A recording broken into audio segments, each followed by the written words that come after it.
Selamat Hari Rabu, Ibu-ibu wanita Deborah. Saya percaya ibu-ibu dimanapun berada dalam keadaan sehat, kuat, semangat, sukacita karena Tuhan kita Yesus baik. Nah, ibu-ibu, kita akan berdoa sebelum kita akan belajar firman Tuhan. Mari kita berdoa. Tuhan Yesus, terima kasih Engkau selalu ada dalam kehidupan kami. Engkau baik dalam segala aspek kehidupan kami. Kami mau belajar firman Tuhan karena kami tahu firman Tuhanlah yang memproses kehidupan kami menjadi serupa dengan Tuhan. Terima kasih Bapa. Di dalam nama Yesus kami berdoa dan kami siap belajar firman Tuhan. Haleluya. Amin. Ibu-ibu bisa lihat foto ini? Nah, di foto ini adalah ada anak-anak yang bergandengan tangan, yang nonton bersama, dan foto bersama di Arjok. Ini adalah anak-anak sanggar ya, sanggar di rumah saya. Sepertinya kelihatannya rukun ya ibu-ibu ya, bisa bergandengan tangan gitu. Ini bukan sesuatu yang tiba-tiba. Jadi dulu ibu-ibu sebelum-sebelumnya itu setiap kali sanggar di rumah saya itu mereka selalu bertengkar, tidak bisa saling menjatuhkan bahkan gitu. Sampai satu kali saya itu agak memberi peringatan ke mereka gitu ya. Dan selain itu saya juga mengajak mereka bermimpi. Saya bilang kalau kalian itu bisa saling rukun, bisa gandengan tangan, kita akan pergi ke satu tempat gitu. Dan akhirnya anak-anak antusias menerima tantangan saya. Jadi di foto ini akhirnya kita bisa melakukan perjalanan ke Arjok gitu ya, dengan gandengan tangan. Kalau ada yang capek ditungguin, kalau ada yang lelah itu botol minumnya dibukain gitu ya. Pokoknya saling. Nah, komunitas yang saling itu juga menjadi perhatian Rasul Paulus. Karena itu Rasul Paulus dalam suratnya ke jemaat Tesalonika menuliskan dalam Tesalonika 5 ayat 11 dalam BMIK, sebab itu hendaklah kalian tetap saling menolong dan saling menguatkan sama seperti yang kalian sedang lakukan sekarang ini. Itu dalam bahasa Indonesia masa kini. Dalam terjemahan firman Allah yang hidup, jadi hendaklah saudara saling memberi semangat dan saling membangun seperti yang sedang saudara lakukan. Ada satu terjemahan lagi dalam perjanjian baru, terjemahan baru, karena itu nasihatilah seorang akan yang lain dan saling membangunlah kamu seperti yang memang kamu lakukan. Jadi jemaat Tesalonika itu dalam pandangan Rasul Paulus adalah jemaat yang saling mendorong, saling menguatkan, saling membangun, saling memberi semangat, dan saling menasihati. Nah, bagaimana ya ibu-ibu untuk membangun jemaat seperti jemaat Tesalonika, membangun jemaat yang saling menguatkan, saling memberi semangat. Nah, kita akan bahas dalam 3 hal penting ya yang diajarkan oleh firman Tuhan. Bagaimana membangun komunitas yang saling? Kita akan belajar dari 1 Tesalonika 5 ayat 5. Saya bacakan ya ibu-ibu. Saudara semuanya adalah orang yang hidup dalam terang. Saya tekankan di sini adalah saudara semuanya. Jadi dalam satu komunitas itu semuanya adalah hidup dalam terang. Apa artinya? Yang pertama, untuk membangun komunitas saling adalah kita fokus pada kesamaan. Saudara semuanya sama, gak ada yang terkecuali. Jadi fokus pada kesamaan.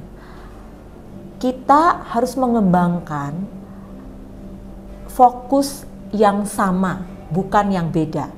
Apa yang harus kita kembangkan?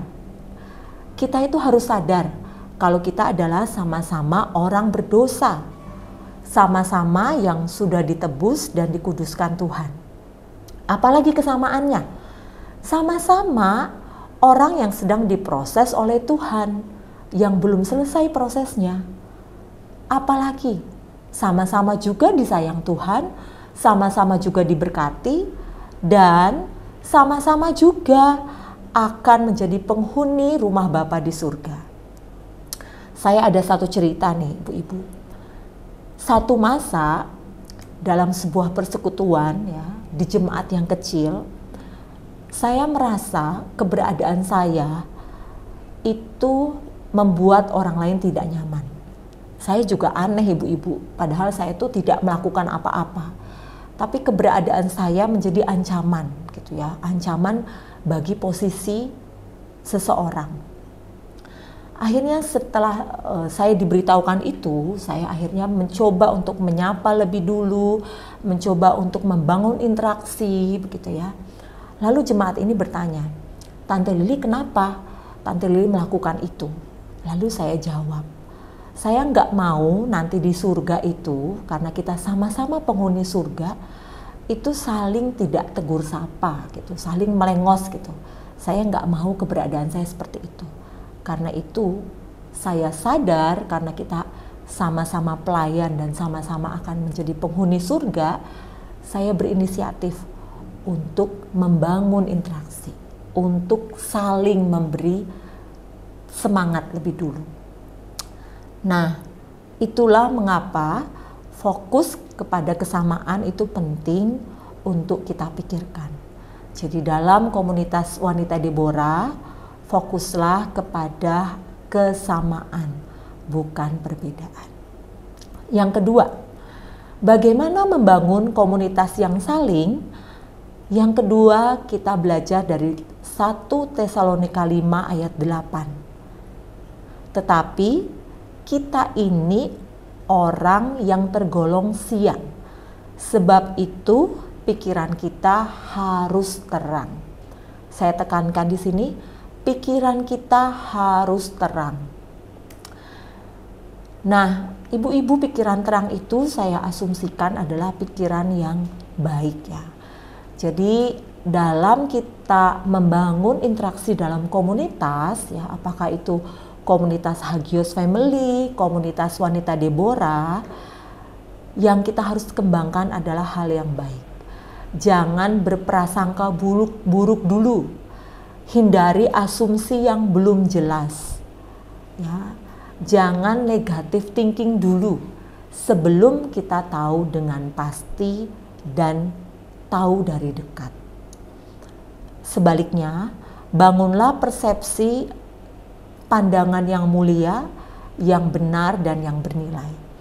Saya ingat tulisan Rasul Paulus kepada jemaat di Filipi, yaitu Filipi 4 ayat 8. Akhirnya, saudara-saudara, isilah pikiranmu dengan hal-hal yang bernilai dan yang patut dipuji, yaitu hal-hal yang benar, yang terhormat, yang adil, yang murni, manis dan baik. Nah, kalau kita bisa mengembangkan pikiran ini, kita akan mudah untuk memberikan semangat kepada orang lain. Kita akan mudah untuk saling mendorong. Kenapa? Karena pikiran kita positif, pikiran kita terang dalam bahasanya Rasul Paulus. Yang ketiga, apalagi yang ketiga ibu-ibu dalam kita membangun komunitas yang saling. Yang ketiga adalah kita perlu berinisiatif. Kita kalau sudah punya pikiran yang terang, pikiran yang positif, kita sudah fokus pada kesamaan, jangan berhenti di situ saja, tapi bergeraklah untuk berinisiatif.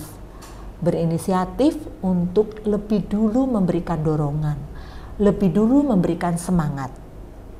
Kita ingat dalam suratnya Roma 12 ayat 18, sedapat-dapatnya kalau hal itu bergantung padamu, hiduplah dalam perdamaian dengan semua orang. Penekanannya adalah kalau hal itu bergantung padamu. Jadi itu tergantung ibu-ibu mau berinisiatif atau tidak. Kalau tergantung padamu. Jadi ibu-ibu yang bagian ketiga ini adalah kalau kita ingin membangun komunitas yang saling mendukung, saling memberi semangat, kita harus berinisiatif. Siapa yang sadar, berinisiatiflah lebih dulu. Nah, ibu-ibu, Tuhan itu bekerja dalam komunitas. Tuhan senang ketika kita ada dalam komunitas. Allah itu bekerja dalam komunitas. Buktinya apa? 12 rasul gitu ya. 120 jemaat mula-mula. Karena itu kita harus saling membangun dalam komunitas ini. Saling memberi tumpangan, saling memberi dorongan. Bagaimana caranya? Yang pertama, bangunlah, fokuslah pada kesamaan. Yang kedua, miliki pikiran yang terang. Yang ketiga, berinisiatiflah dalam memberi dorongan dan dukungan. Kita percaya Allah Roh Kudus akan memampukan kita dan menolong kita melakukan kebenaran. Komunitas yang saling mendorong, saling menguatkan, saling membangun, saling memberi semangat, dan saling menasihati adalah komunitas yang memuliakan Tuhan. Akan banyak orang terkagum dengan komunitas ini karena Allah bekerja dengan luar biasa. Demikian ibu-ibu belajar kita hari ini. Tuhan Yesus memberkati. Mari kita berdoa. Tuhan Yesus, kami bersyukur untuk orang-orang yang Tuhan tempatkan dalam komunitas kami. Kami tahu itu bukan satu hal yang kebetulan. Biarlah kami saling mendorong, saling memberikan semangat, saling mendukung. Karena kami tahu ketika kami ada dalam komunitas seperti itu, dunia akan tertarik dan dunia akan memuliakan Tuhan. Terima kasih Bapa, biarlah setiap ibu-ibu ditolong oleh Tuhan, ditolong oleh Roh Kudus untuk bisa saling mendukung satu dengan yang lainnya. Terima kasih Bapa untuk firman Tuhan hari ini. Di dalam nama Yesus kami berdoa. Amin. Terima kasih ibu-ibu, Tuhan memberkati.